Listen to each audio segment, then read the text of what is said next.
effect, we cannot conduct. We are not in a position to conduct this that international conference. That's why we chosen this platform. This is a very good platform to show their talents. And thank you very much, Dr. Acharya Garu, and the fellow faculties, Dr. Anita sir, Anita ma'am, and Sanjana from actually I don't know from where she is, and the rest of the faculty members. And thank you very much, sir, and all the best. And again, I'm welcoming all the participants to GWAST 2020. Right, sir. Thank you very much, Dr. Jayarangarao garu, and please continue the session. Thank you very much, Thank you, sir. Thank you. Good morning, everyone. I am V.V. Gurucharan, Assistant Professor, BSNH, BITS, Vizag. I would like to present a brief profile of Dr. M. Lakshmi Narasimhacharyalu, Associate Professor in Chemistry, Associate Dean, School of Paramedical Sciences, HOD, BSNH, Centurion University of Technology and Management. Professor Narasimhacharyalu obtained his doctorate in chemical engineering in 2012 from Andhra University. His areas of interest include drug analysis, nanotechnology, biosorption of heavy metals. He has a vast number of publications in reputed journals and has attended numerous conferences and has given many paper presentations. He has won the Best Teacher Award three times in 2008, 2014, and 2019, the last from Centurion University, where he is currently working. Now, I would like to hand over to Session Coordinator, P. Jayarangarao Garu. Thank you.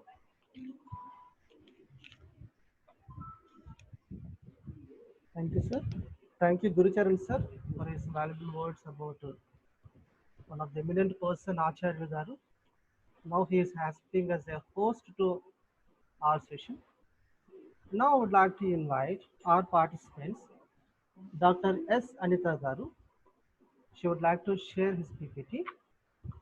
Dr. S. Anita Garu. Dr. S. Anita Garu would like to share his PPT. She would like to share her PPT. Yes, sir. Yes, sir. Thank you, Rangarao. Sir, you have disabled the screen sharing. Please hand over the screen sharing to me. Yes, you can, madam. You can carry it. Yeah, sir.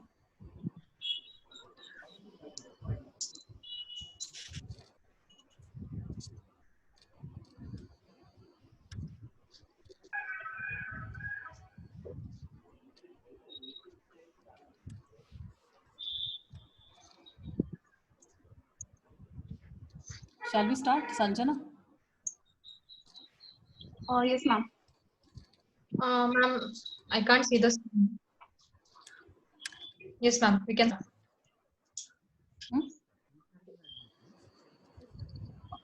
Very good morning to everyone present here. I am Norina A. Khazi from ACS College of Engineering, Biomedical Department. Like the title of our presentation goes, COVID-19 precautions, circumspection procedures, and safety measures in regard to major metagroups. We are striving to highlight the need for safety of all individuals from various fields and also of the people in general. Present. I hope I'm audible. Yes, audible. Yeah. The next slide, please. Anita ma'am, can you please share the next slide? Yeah. Just a moment.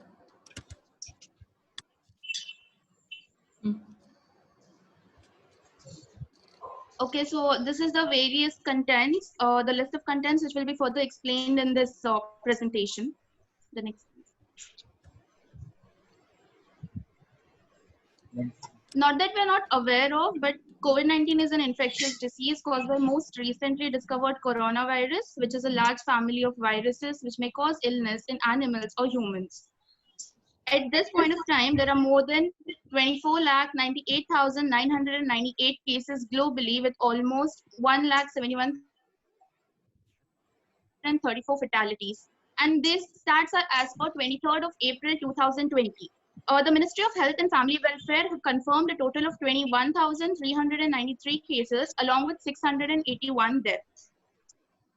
Now, the coronavirus is a respiratory virus that spreads primarily through droplets generated when an infectious person coughs or sneezes, or through droplets of saliva or discharge from the nose. Ma'am, can you please go back to the previous slide? Yeah. Generally, the signs and symptoms of coronavirus include mild respiratory symptoms and fever, which will be displayed in 5 to 6 days, or the infection or the incubation period can range from 1 to 14 days as well. The next slide. On a positive note, there are 4,258 recoveries made out of the total reported cases. Possibly this is because of the safety measures taken by the state and central governments of our country. So the point is, if appropriate measures be taken, then we are able to curb the exponentially growing curve, if not completely destroy it. The major groups working in the front line to aid these are the healthcare workers, the sanitation workers, the defense personnel, and the safety of these meta groups should be our priority. The safety of the refugees and migrants is also of our concern. And as per the medical terms are concerned, then the critically ill patients and pregnancy cases should be dealt with utmost care. Also, we are concerning the care of the public in general. Moving on to the safety measures for healthcare workers, a lot of research has already been done, and we are continuing to do so to get a vaccine for the COVID-19, which is in progress. Meanwhile, the pressure on the global healthcare workforce has continuously increased. Now, to ensure minimal risk of infection when treating these patients, the Center for the Disease Control and Prevention, that is the CDC, recommends the following guidelines. That is, one can use a personal protective equipment, including a gown, gloves, and either an N95 respirator or a PARP, which is a powered air purifying respirator. One can also opt for masks, hand hygiene, and environmental hygiene, which enhances the safety for healthcare workers. Placing a face mask on the patient at arrival is of utmost importance. So we can also increase the supply of tissues and promote cough etiquettes. Patients with symptoms should be the suspected patient should be immediately separated from the general population and should be placed in a well-ventilated space as soon as possible. The clinical staff should clean their workspaces and personal items like their mobile phones, stethoscopes, name tags, the detection devices, etc. Healthcare workers, although have adopted and accepted the increased risk of infection as a part of their chosen profession, but they too exhibit concern about the transmission to their families, especially the elder members. Ensuring that the workers get adequate rest are able to attend to their personal needs is the least which we can do for them. Moving on, we can also pay highlight toward the refugees and migrants. Most of the refugees and migrants live in individual and communal accommodations in towns and cities, also in urban areas. Many a times, the migrants are excluded from the national programs for treatment and care. The disease prevention, health promotion, financial protection scheme, etc. can be provided to these healthcare workers. Ma'am, can we... Yes. Yeah, so the Slide World before Health this or after Organization, this? before this, ma'am, the first slide. The World Health Organization has laid down certain basic guidelines to be followed in regard to the, ma'am, can we get back to the refugees slide, refugees and migrants? Yeah, so World Health Organization has laid guidelines to be followed, which are as mentioned below. The first 2 points are included as I'm going to say them, that all the states should be obliged to protect and promote the right to health for all the people of their territory without any discrimination. And migrants, regardless of their status, are entitled to the right of the highest attainable standard of health. Equal treatment at the workplace is also of higher importance. The following points which are covered are as displayed on the recent slide, which is one should prevent the human-to-human transmission and reduce the morbidity and mortality from COVID-19 among the migrant, refugee, and the host population. One should include the migrants and refugees in surveillance and health information systems. We should prepare a surge in demand for healthcare facilities and their use to ensure the provision of the essential services. one can also strengthen the community hygiene in informal urban areas and settlements, and we can increase the public health capacity for immigration and border or health healing staffs. I'd like to pass over the pass to Sanjana for the presentation.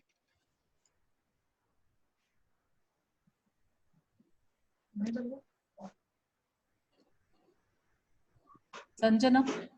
Yes, ma'am. Yeah. Shall I go to the next slide? Yes, ma'am. Yes. Now, moving on to the safety measures toward critically ill patients. They, despite being proved as a highly infectious disease and fetal disease, proves to enforce higher danger of critically ill patients when compared to a healthy individual who got infected. Mostly these people will be older people whose age is more than 60 years and they will have the diabetic diseases.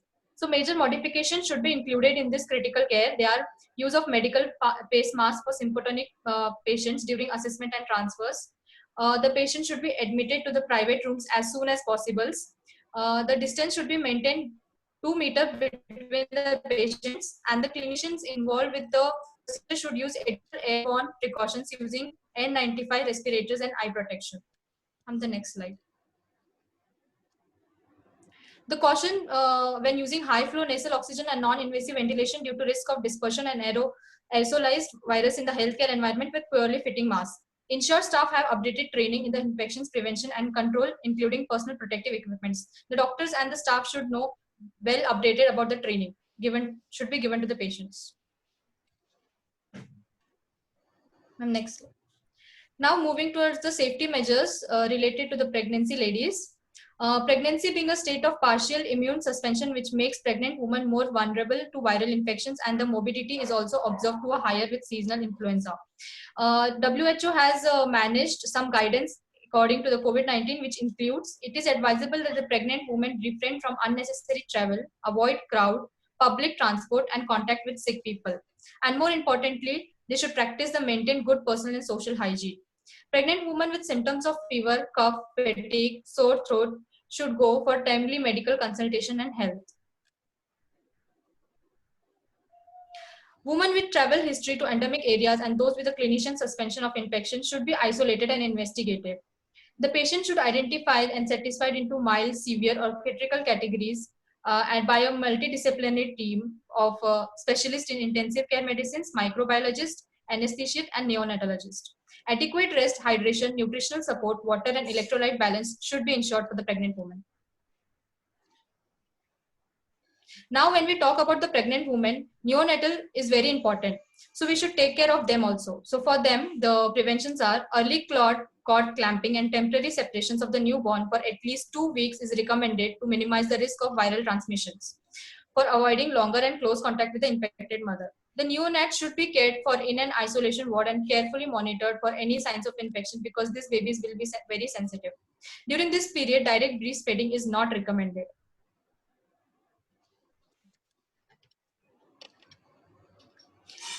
As we know that general safety measures is really important for the people.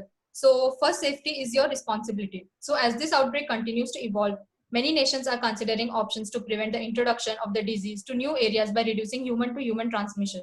So these are some of the public health measures. Restrictions of movement. Restrictions of movement refers to limitations of personal liberty for their safety, for their welfare, and their health.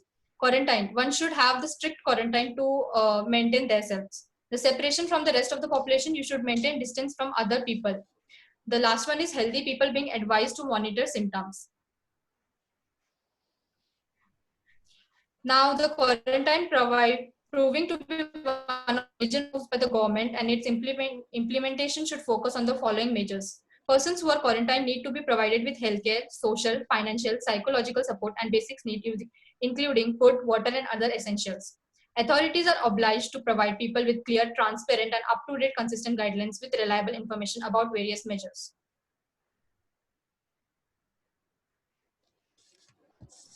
Go for conclusion, ma'am. Sanjana, concluded. Kaji, Yes, ma'am. ma'am.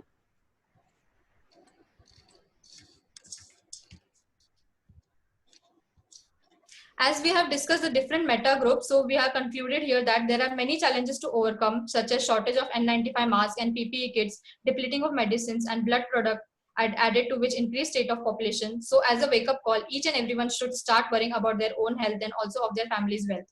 This can only be done by the following the various guidelines and safety measures given by the organization around the world, such as WHO or UNICEF, etc. So the COVID-19 epidemic continues to spread around the world. So for this, providing appropriate clinical management and support to patients while adequately protecting healthcare professionals should be our goal.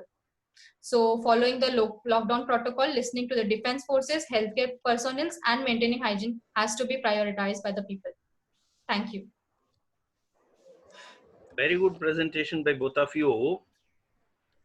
I'm happy to receive good amount of information from you. But one thing I would like to tell you, you have missed a crucial point. What is immunization power? No? So What is immunization power? the immunization power is something which is already present in our body. Like I have heard it depletes with the age, but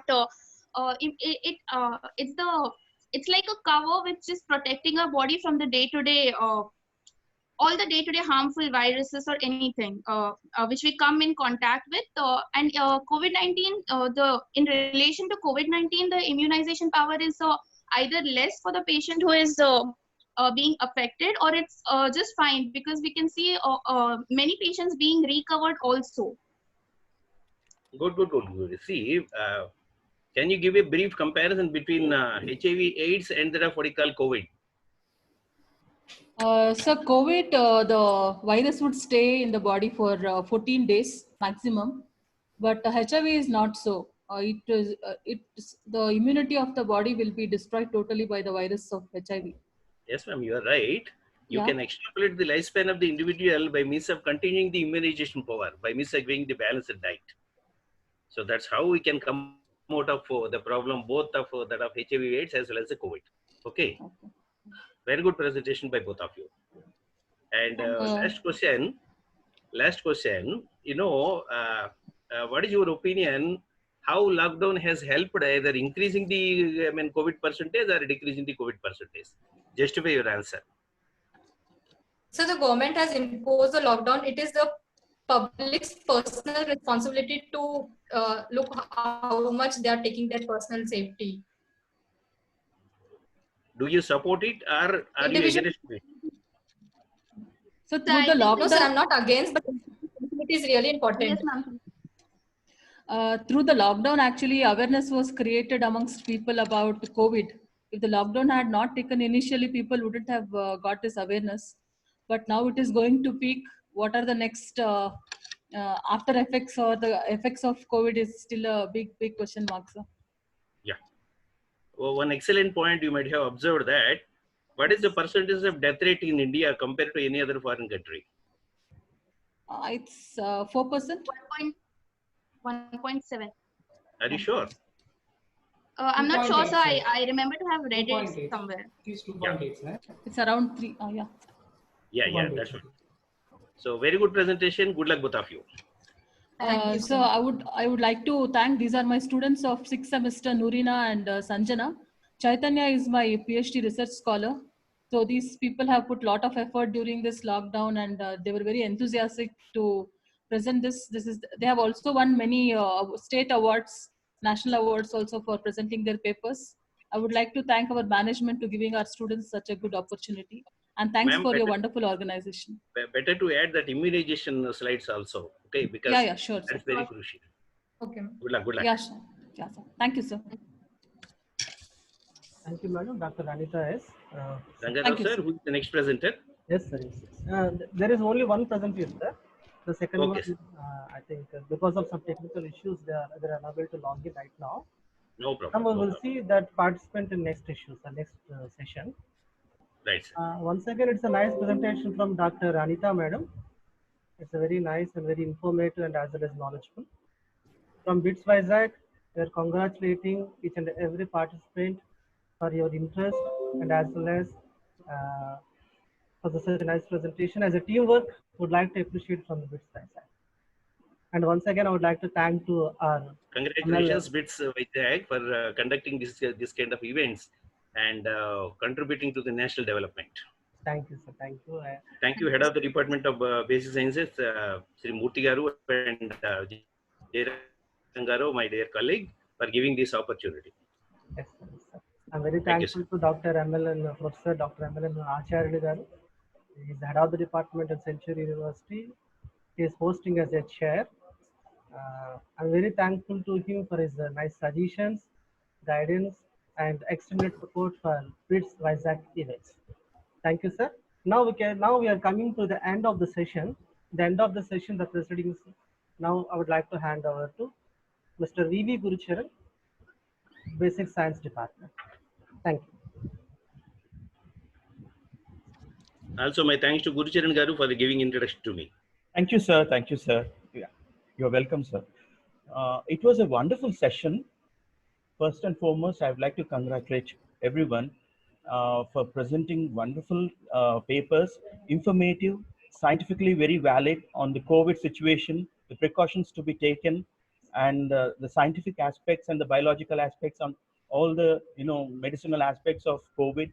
And we, the lay listeners like me, were extremely benefited by listening to these paper presentations. Thank you, ma'am. Thank you, everyone. Thank you so much, sir. Thank you all. Today we are closing the session. Do you have any queries? Keep contact in the WhatsApp group, and as well as our HOD sir sent you each and everyone regarding of mail IDs. If you have any queries, you can mail us or you can contact in the WhatsApp. Thank you for organizing such a wonderful event, sir. Like you have created a lot of motivation in our students and ourselves also. Thank you so much, sir, for your team and effort. Thank you. Thank you, sir. Thank you. Thank you.